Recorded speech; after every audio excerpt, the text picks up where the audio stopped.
Narito na ang PTV Balita ngayon. Umabot na sa halos 450,000 na unit ng illegal na vape products na nakumpiska sa iba't ibang enforcement operations ang sinira ng Bureau of Internal Revenue sa isinagawang simultaneous nationwide destruction of illicit vape products ngayong araw. Ayon kay BIR Chief Commissioner Charlito Martin Mendoza, nasa 1.34 billion pesos ang halaga ng hindi nabayang excise taxes at mga multa mula sa mga sinirang produkto. Iginiit ang hensyang hindi kukonsintihin ang pamahalaan ang bentahan ng vape products na walang tamang buwis at tax stamps.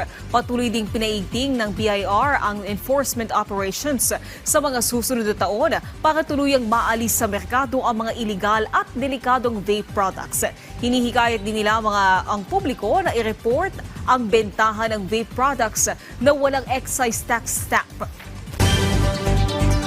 Ikinatuwa ng Department of Tourism ang pagkakapili sa Pilipinas bilang Asia's Best Retirement Destination sa 11th Tripzilla Excellence Awards. Ayon kay Tourism Secretary Cristina Garcia Frasco, senyales lang ito na ang Pilipinas ay hindi lang magandang bisitahin kundi isa ding itinuturing na tahanan ng mga dayuhan. Dagdag pa ng kalihim, hindi lang kilala sa natural na atraksyon ng Pilipinas, kundi kilala rin sa kultura ng pagkalinga, hospitality at malasakit. Dahil dito, palalakasin pa ng DOT ang mga programa at serbisyo para sa mga dayuhang nais magretiro sa Pilipinas. Una nang nagpulong ang kagawaran at ang Philippine Retirement Authority para paigtingin pa ang Special Resident Retirees Visa Program.